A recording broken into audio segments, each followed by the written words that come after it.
Alright, today we're going to talk about Affliction. Affliction is a clothing brand that specializes in ugly t-shirts, and they're always very involved in MMA. They always sponsored fighters in the UFC, several fighters, champions like George St. Pierre, Cain Velasquez, Rampage Jackson, and other fighters. And at one point, they had one of the biggest MMA shows in the world. And you're like, what do you mean? What do you mean they had one of the greatest MMA shows in the world if I never heard about it? Well, it's because it lasted 2.5 editions. That was it. Affliction died very young, but he had a very eventful life. So it all really started. Affliction sponsored Randy Couture too. That's the one person that I forgot. Randy Couture. And Randy Couture in mid-2008, Randy Couture was out of the UFC. Had some beef with Dana, some contractual disagreement. Randy didn't really want to fight in the UFC because of some disagreements he had with Dana. Right at that point too, Pride had just ended. If you watched my other video, you saw Pride had just ended in mid-2007, and Fader was a free agent. And Affliction put out a campaign with face-off of Fader and Randy Couture. Tom Atencio revealed for Bloody Elbow, shout out Bloody Elbow, that poster was just a poster. It was just a dream. They were not trying to match up that fight. They were not trying to get into the MMA game yet, but the UFC saw the poster. Randy Couture, who was not trying to fight in the UFC, and Fader, the most popular free agent at the moment, they said, oh, you guys are onto something. They cut Affliction from any UFC event. So from that point on, Affliction was extremely prohibited of sponsoring any UFC fighter. There was not going to be any Affliction logos in the UFC no more, just because of that poster. Affliction was not really trying to come up with an MMA show, but they were always so involved in MMA. They just got cut off the UFC. They have all these fighters that they're sponsoring, all this money invested in fighters, and suddenly they're cut off the UFC. Well, in 2008, in the face of the US recession, Affliction reported $100 million in revenue. So they had a little money in the bank. So they started to do their own MMA show. They always were so involved with MMA. They always were sponsoring fighters and selling those shirts. And they needed a new platform. Tom Atencio, Todd Bird, head of Affliction, and Donald Trump and Oscar De La Hoya got together to put up an MMA show. Now, Tom Atencio apparently was good friends with Josh Barnett, another UFC blacklisted, but they weren't trying to make Josh Barnett fight, but they had a dream of an underground MMA show and just getting unknown fighters, paying $1,000 to each fighter, but make a gala event out of it. Pretty girls with cigars and whiskey and selling merchandise. They're gonna charge $1,000 a pop, donate some money to charity, and that was their plan so far. But when they got cut off the UFC, Atencio called Josh Barnett, and Josh Barnett called the boys from the old times, from Pride, the big boys. And Barnett ends up bringing up Fader, and not just Fader. That was Fader, Victor Belfort, Gilbert Ivo, Fabio Negão from Lotus Club. Shout out from my city, from my team back in São Paulo. Matt Laneland, several big names that weren't in the UFC at the time. These dudes just got a pile of money together and just brought all of them. Now, about that pile of money, Victor Belfort fought in the undercard, and he was paid $140,000 to fight in the undercard.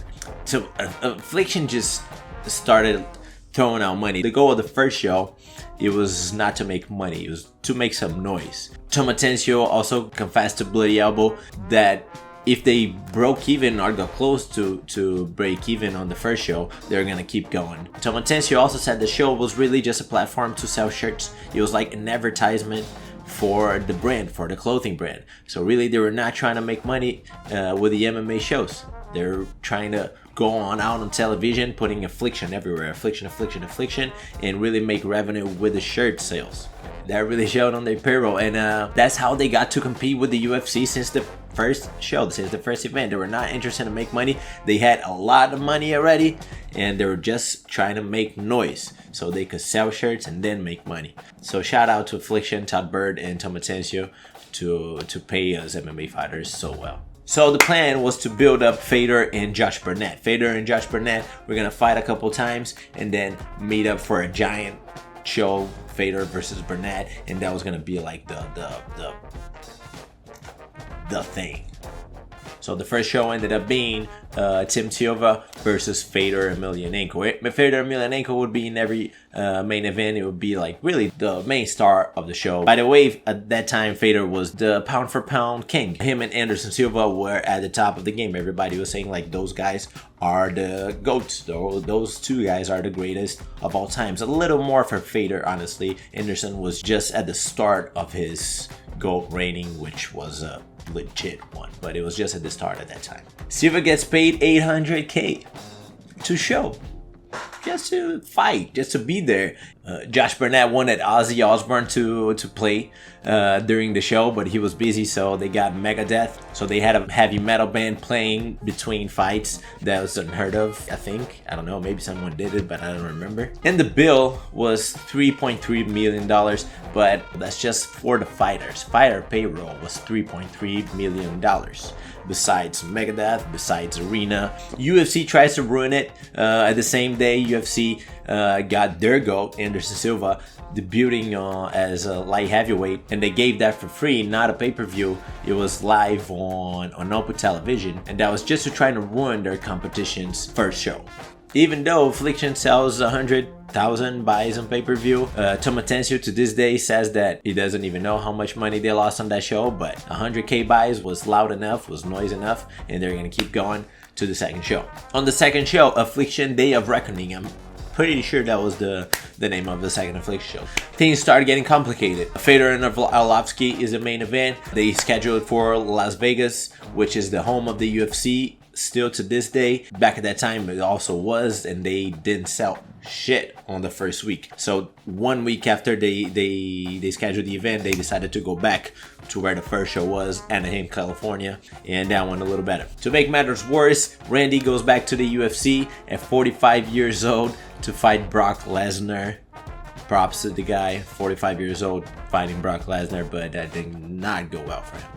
Tito Ortiz, another UFC blacklisted. That's a funny story in itself. He had a beef with Dana as well.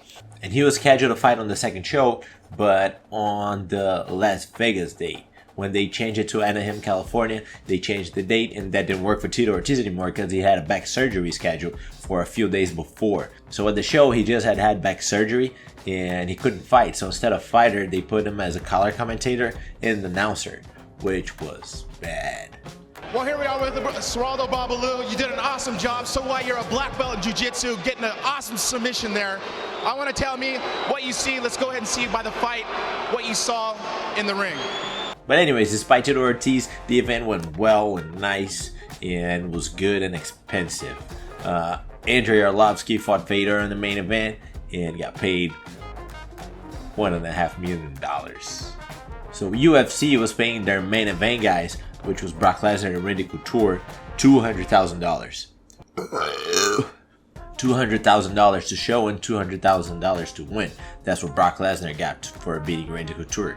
Andrei Arlovsky got paid $1.5 million just to show. $1.5 million just to show. Just the three main fights was $2.7 million. And there's a quote by Todd Bird, one of the Affliction owners, and a story by MMAfighting.com. He said that at the time he was mostly traveling and spending money and paying for his girlfriends to go with him. Show definitely didn't turn a profit, but they decided to go with the third one for sure. So Fader KOs Arlovsky. Josh Barnett beat Pedro Hizon on the first Affliction show, and TKO's Gilbert Ivo on the second show. So Barnett won his 2 fights, Fader won his 2 fights, and now was the time. Everything that they planned was actually happening. The stars aligned, and it was gonna happen. Affliction Trilogy was the third event. Fader and Josh Barnett were gonna be the main event, and several other big names, Belfort, Gilbert Ivo again, Mousasi, Gegard Mousasi was added to the card as well. Paul Daly. It was gonna happen on August 1st of 2009 if Josh Barnett hadn't pissed hot. 11 days before the show, California State Athletic Commission knocked on Josh Barnett's door, and he got caught with PEDs.